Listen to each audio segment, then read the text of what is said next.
কিভাবে তাবিজ থেকে মুক্তি পাওয়া যায়, এটা করে অনেক রকম ক্ষতি করে, যেমন বিয়ে বন্ধ করে, চাকরি বন্ধ করে, আরো অনেক কিছু।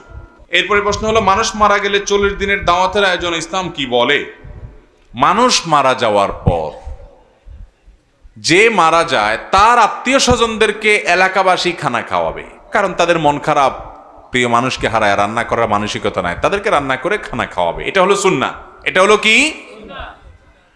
আর এলাকাবাসী যে মারা গেছে তার ছেলে মেয়ের কাছে, তার পরিবারের লোকদের কাছে 7 দিনা, 3 দিনা, 40 দিনা নাম দিয়া বিভিন্ন রকমের জিয়াফত খাওয়া, এটা হলো বেদাত। এটা হলো কি? বেদাত। বাংলাদেশের সবচেয়ে বড় বেদাত এটা। এর চেয়ে বড় বেদাত বাংলাদেশে নাই। মানে এই বেদাত ঘরে ঘরে, জায়গায় জায়গায়। এই বেদাত মানুষ ইচ্ছায় করে, অনিচ্ছায় করে। কারণ না করলে বলে কি ছেলে রেখে গেছে, কারোর একটু হাতও ধোয়াইলো না। এরকম ছোট লোক আছে না নাই? এগুলো না জায়েজ কথা। আরে ভাই, মানুষ খাওয়ায় হলো খুশি হলে। মানুষ খাওয়ায় কখন? বিয়ে করছেন, নতুন বউ ঘরে আসছে, খুশির ছোট অলিমা খাওয়ান। আল্লাহ একটা নতুন বাচ্চা দিছে, এজন্য খুশি হয়ে আকিকা খাওয়ান। ছেলে ভালো রেজাল্ট করছে, খুশি হয়ে মানুষের মিষ্টি খাওয়ান। মানুষ খুশির চুটে সাধারণত একজন আরেকজনকে খাওয়ায়। আমার বাপ মরছে, মা মরছে, প্রিয়জন মরছে, আমি কি খুশি যে আমি আপনাদের খাওয়াবো? এজন্য আপনারা শক্ত ধরবেন, গো ধরবেন, যে মানুষ বখিল বলে বলুক, কৃপণ বলে বলুক, আমার বাপ মা মারা গেছে, এলাকাবাসী তোমাদের আমি অন্তত খাওয়াইতেছি না। যদি বাপ মার পক্ষ থেকে দান করতে হয় তো গরিবরে 1 বস্তা চাল কিনে দেন, একদিনে বাজার করে দেন, 2টা মাছ কিনে দেন, তাদেরকে 2 কেজি গোশত কিনে দেন, এক বেলার খাবার কিনে দেন, তাদেরকে সহযোগিতা করেন। কিন্তু এলাকাবাসীকে হাত ধোয়া খাওয়াবেন না। মনে হয় যে বিয়ে বাড়ি, সামিয়ানা টামিয়ানা টাঙ্গায় এমনভাবে খাওয়াইতেছে, মনে হয় যে বিয়ের অনুষ্ঠান। ঠিক না বে ঠিক? এটা হিন্দুদের শ্রাদ্ধ থেকে আসছে। একটু পড়ালেখা করেন, ঘাটেন, দেখবেন পাবেন। গুগলে গিয়ে সার্চ দেন, তালিব বেশর অফালা আকার দয়ের পিঠে বড় ধ শ্রাদ্ধ, এটা লেখা গুগলে অনলাইনে এখন সার্চ দেন, দেখবেন পাবেন। কি? হিন্দু ধর্ম মতে কোনো মানুষ মারা গেলে ওই মৃত মানুষের তরফ থেকে আত্মীয় স্বজনরা যদি লোকজনকে না খাওয়ায়, তাহলে তারা মনে করে ওই লোক স্বর্গে খাওয়ান পায় না, এজন্য খাওয়ান লাগে। ওই জিনিস তাদের মধ্যে আছে, তাদের ধর্ম তারা পালন করুক, তাদের ব্যাপার। কিন্তু আমরা মুসলমানরা তাদেরটার অনুকরণ করতে পারি না। এটা মূর্খতা। নবী করিম সাল্লাল্লাহু আলাইহি সাল্লাম মারা যাওয়ার পরে সাহাবারা কত কষ্ট পাইছেন বলেন। ওনারা মদিনাতে কয়টা গরু, কয়টা ওট জবাই করে মানুষ খাওয়াইছেন, খবর বাইর করে। এটা জাল হাদিস বাইর করেন তো পান কিনা? পাবেন না। ওমর রাদিয়াল্লাহু আনহু মারা গেছেন, আবু বকর মারা গেছেন, সাহাবীরা সিনিয়র মারা গেছেন, আম্মা জান আয়েশা মারা গেছেন রিদওয়ানুল্লাহি তাআলা আজমাইন। কই সাহাবীরা কেউ জিয়াফত করছেন? দেখান তো দেখি। এটা মুসলমানদের কালচার না, কিন্তু এটা বুঝান যায় না মানুষকে। আল্লাহ তাআলা আমাদেরকে বুঝার তৌফিক দান করুন। আপনার বাবা মারা গেছে, তাদের তরফ থেকে একটা মসজিদ বানায় দেন, মসজিদে একটা কিছু করে দেন, মাদ্রাসায় একটা কিছু করে দেন, একটা গাছ লাগাই দেন, একটা গরিবের একটা রিক্সা কিনে দেন, একটা কালভার্ট বানায় দেন, একটা সদকা জারিয়ামূলক কোনো কাজ করে দেন, এটার সব তিনি পেতে থাকবেন। এই অযথা 3 দিন 40 দিন দিন ঠিক করে, ক্ষণ ঠিক করে মানুষ ডেকে জিয়াফত খাওয়াবেন, শ্রাদ্ধ অনুষ্ঠান অনুসরণ করে, এতে সব হবে না, বরং কি হবে? গুনাহ হবে। আপনাদের এলাকায় এটা হয়নি? হয় মানে ঘরে ঘরে হয়। ঠিক না ভাই? ঠিক।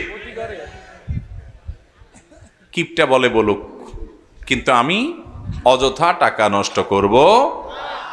মুরব্বীরা বলবে কি দিন বার হয়েছে, হুজুররা কি এর মাসালা বার করে, খানা দানাও বন্ধ করে দিব বলে।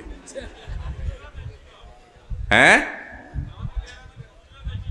ও হুজুররা আরো বেশি করে খাইতে। তো যে হুজুর বেশি বলে বুঝতে হবে ওনার এখানে কি আছে, পাত্তির কামসাম আছে, ব্যবসা বাণিজ্য আছে।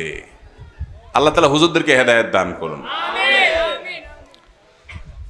এরপরে প্রশ্ন হলো, আমরা অনেক সময় বলে থাকি তার হায়াত বেশি, সে বেশি দিন বাঁচবে, এটা সঠিক কিনা? হতে পারে কারোর হায়াত বেশি, কিন্তু আপনি জানলেন কিভাবে তার হায়াত বেশি? অনেক সময় দেখা যায় কারোর আলাপ আলোচনা করতেছেন, হঠাৎ করে সে হাজির হয়ে গেছে, তো বলে কি, এই তোর হায়াত আছে রে, বলে না? এটা কোনো কথা? হায়াত তো আছে, হায়াত না হলে সে আসলো কেমনে? এটা কোনো কথা যে ভাই হায়াত আছে তোর? হায়াত তো আমার আছে বেটা, না হলে ভাই এলাম কেমনে? এটা তোমার বলার কি আছে যে আমার হায়াত আছে কিনা? এগুলো আমাদের নিজেদের বানানো কথাবার্তা। এরপর প্রশ্ন হলো, কিভাবে তাবিজ থেকে মুক্তি পাওয়া যায়? এটা করে অনেক রকম ক্ষতি করে, যেমন বিয়ে বন্ধ করে, চাকরি বন্ধ করে, আরো অনেক কিছু। অনেক কবিরাজ আছে দেখবেন, তারা বিয়ে বন্ধ করে, লম্বা দাঁড়িয়ে আছে আবার মাশাআল্লাহ, নামাজ কালামও পড়ে। তো ফেরেশতার মতো মানুষটার কাছে কেউ যায় 200, 500, 2000, 4000, 5000, 10,000 টাকা ধরায় দিলে যে অমুক মেয়ের বিয়ে বন্ধ করে দেন, করে দেয়, আছে না নাই? এ তো সাক্ষাৎ ইবলিস, এটা হুজুর না, এটা সাক্ষাৎ কি? ইবলিস। এটা মুখে লম্বা দাঁড়িয়ে থাকতে পারে কিন্তু সাক্ষাৎ ইবলিস। কারণ মানুষের ক্ষতি করা ইসলামে জায়েজ না হারাম? এই হারাম কাজটা যদি কোনো খনার কোনো এ তাবিজ ব্যবসায়ী যদি আপনার টাকা নিয়ে এই খারাপ কাজটা করে, হারাম কাজটা করে, কারোর মেয়ের বিয়ের বন্ধ করার জন্য এই কাজ করে, এখন আপনি বলতে পারেন মানুষ এটা করতে পারে কিনা? ব্ল্যাক ম্যাজিক, জাদু, শয়তানের আশ্রয় নিয়ে এরকম ক্ষতি করতে পারে, এটা প্রমাণিত কোরআন হাদিস দ্বারা। তো সেই ক্ষতিকর কাজ যদি কেউ করে তাহলে ওইটা সাধারণ কোনো মানুষ না, সাধারণ কোনো পাপীও না, ওটা ডেঞ্জারাস পাপী, ইবলিস, মানুষরূপী ইবলিস, শয়তান। আমাদের দেশে দেখা যায় কারোর সাথে কারোর একটু মনোমালিন্য হয়েছে, অনেক সংসারে আছে বউ শাশুড়ি ওই কাম করে, শাশুড়ি যায় বউর বিরুদ্ধে তাবিজ জানে, বউ যায় শাশুড়ির বিরুদ্ধে তাবিজ জানে, আছে না নাই? তাবিজ ব্যবসায়ীর তো জমজমাট ব্যবসা। হ্যাঁ, শাশুড়ি এর কাছে যায়, বউ তাবিজ দিয়ে দেয়, বলে বালিশের নিচে থুয়ে দিবেন, আছে না নাই? বলে পানিতে চুবাই দিবেন, খাওয়াই দিবেন। মনে রাখবেন, এগুলো ঈমান নষ্ট করে দিতে পারে, ঈমান ধ্বংস করে দিতে পারে। কারণ এগুলো বেশিরভাগই সেহেরের আশ্রয় নেওয়া হয়, শয়তানের আশ্রয় নেওয়া হয়, ঈমান ধ্বংস হয়ে যায়। অনেকে আপোষের তাবিজ করে, আছে না? যে আমার শাশুড়িরা লাইনে নাই, একেবারে বেলাইনে উল্টাপাল্টা করে, আসলে হয়তো বেলাইনে আছে। তো বউ যায় বলে হুজুর একটা আপোষের তাবিজ দেন, আপোষ, আছে না নাই? খবরদার, আপনার সুখ দুঃখ এই সব কিছুর জন্য আপনি দরখাস্ত নিবেদন করবেন আরশের মালিকের কাছে। মুসলমানের অস্ত্রের নাম হলো দোয়া। মুসলমানের অস্ত্রের নাম কি? এই দোয়া অস্ত্র ব্যবহার করবেন। ওই তাবিজ নিয়া এর ক্ষতি করবেন, ওর বিয়ে বন্ধ করবেন, এগুলা করবেন। অনেক সময় দেখবেন কবরস্থানে তাবিজ গাড়তে বলে, সেহের জাদু যার বিরুদ্ধে হয় ওই ব্যক্তির অসুস্থ হয়ে যায়, অনেক সময় মৃত্যুর মুখে পতিত হয়ে যায়, ধ্বংস হয়ে যায়। বিভিন্ন পুতুলের গায়ে আপনার পিন মারা থাকে, নানাভাবে হয়। আজকাল এগুলা ঘরে ঘরে হয়ে গেছে, জনে জনে হয়ে গেছে। যদি আপনাকে কেউ এগুলা করে ক্ষতিগ্রস্ত না করুক, আপনি চান যে এরকম ব্ল্যাক ম্যাজিক করে, জাদু করে, এমন অনেক ফ্যামিলি কথা আমরা জানি, যেই ফ্যামিলিতে এটা কেউ কল্পনাও করে না, এমন মানুষের তার বিরুদ্ধে তাবিজ করে বসে আছে, হিংসার কারণে পিছে লেগে বসে আছে, টেরও পায় নাই, খাওয়ায়া পরে সারা জীবন মানুষ করছে, উপর দিয়ে সব ঠিক আছে, তলে তলে ঠিক তার বিরুদ্ধে এই ব্ল্যাক ম্যাজিক এবং শয়তানের আশ্রয় নিয়ে জাদু করে বসে আছে, ক্ষতি করে বসে আছে। রোগবালাই আর ভালো হয় না, মৃত্যুর দিকে চলে যাচ্ছে, ভয়ঙ্কর অবস্থা হয়ে যাচ্ছে। অনেক ফ্যামিলিতে এগুলো হচ্ছে। যদি আপনি চান যে এগুলো কোনোটাতে আমার যেন ক্ষতি না হয়, তাহলে আপনার করণীয় হলো সকাল সন্ধ্যার দোয়া জিকিরগুলো নিয়মিত পড়বেন। সকাল সন্ধ্যার দোয়া জিকিরগুলো কখনো ছাড়বেন না, নিয়মিত পড়বেন। জীবনের সব ছুটে যাবে, এটা ছুটতে পারবে না। সকাল সন্ধ্যার সব দোয়া পড়তে না পারেন, অন্তত 3 কুল, সূরা ইখলাস, সূরা ফালাক, সূরা নাস, 3 বার সকালে, 3 বার সন্ধ্যায় পড়েন। বিসমিল্লাহিল্লাযী লা ইয়াদুররু মা ইসমিহি শাইউন ফিল আরদি, এটা পড়েন। সন্ধ্যায় আউযু বিকালিমাতিল্লাহি তাম্মাতি মিন শাররি মা খালাক 3 বার, এটা পড়েন। আয়াতুল কুরসিটা পড়েন। হাসবি আল্লাহু লা ইলাহা ইল্লাহু আলাইহি তাওয়াক্কালতু ওয়া রাব্বুল আরশিল আযীম, সূরা তওবার শেষ আয়াত। এই অংশটা 7 বার সকালে, 7 বার সন্ধ্যায় পড়েন। আর অনেকগুলো দোয়া আছে, জিকির আছে, এগুলো নিয়মিত পড়েন। এগুলো শরীর বন্ধের মতো কাজ দেয়, আল্লাহ তাআলা আপনাকে সেফে রাখবেন। এর পাশাপাশি ব্ল্যাক ম্যাজিক যেন কাজ করতে না পারে, এই জন্য বেশি বেশি করে সূরা বাকারা তেলাওয়াত করবেন, বাসায় চালু করে রাখবেন।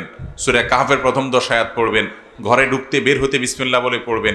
সব কিছুতে বিসমিল্লাহ, বিসমিল্লাহ সব কিছুতে করবেন, ওইটাতে কোনো ক্ষতি হবে না ইনশাআল্লাহ। বিশেষ করে শয়তানের শয়তানি বিসমিল্লাহ বললে ওখানে আর টিকে না। আল্লাহ তাআলা আমাদের সবাইকে হেফাজতে থাকার তৌফিক দান করুন। ঘর বন্ধ করা, এটার অনেক নিয়ম আমাদের সমাজে প্রচলিত আছে। যদি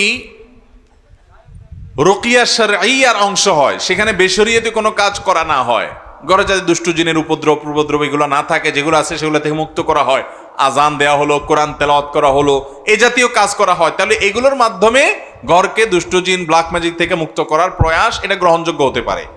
কিন্তু ঘর বন্ধ করতে গিয়ে আপনারা দেখবেন অনেক সময় দেখা যায় যে বিশেষ কিছু কাজ করে, কিছু পেরাক নিয়ে আসে, কিছু ওই যে আপনার হাড্ডি গুড্ডি নিয়ে আসে, গরুর কল্লার আপনার চোয়াল টোয়াল নিয়ে আসে, আপনার ওই যে কি বলে ওই মাটির ঢাকনা নিয়ে আসে, দেখছেন নি আপনারা এগুলা?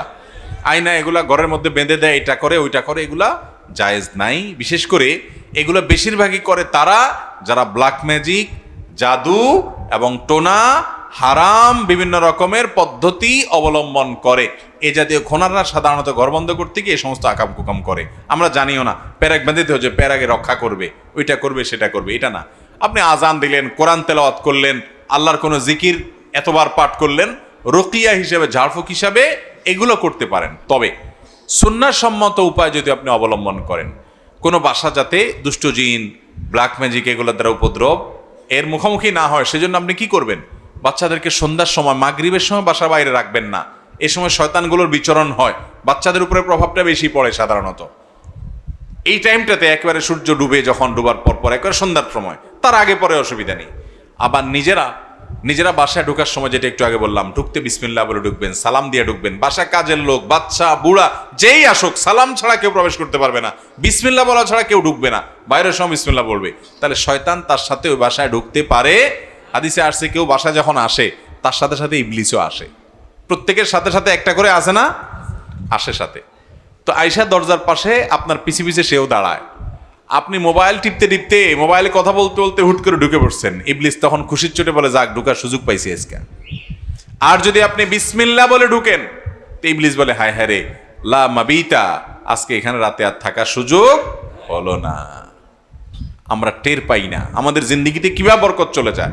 এজন্য বাসার সবাই, যত মানুষ ঢুকবে বাড়িতে, ঘরে ঢুকার সময় কি পড়ে ঢুকবে? বিসমিল্লাহ। আবার বের হওয়ার সময়, খাওয়ার সময় বিসমিল্লাহ, স্ত্রী সবাসে বিসমিল্লাহ, বাথরুমে যাওয়ার সময় বিসমিল্লাহ, প্রতিটা কাজে বিসমিল্লাহ। বিসমিল্লাহ বললে ইবলিস আর সুযোগ পায় না, চান্স পায় না। এজন্য বাসা বাড়ি থেকে এগুলোকে ঝেঁটিয়ে বিদায় করতে চাইলে এই সুন্নাহসম্মত আমলগুলো হলো সবচেয়ে বড় আমল, ইনশাআল্লাহ।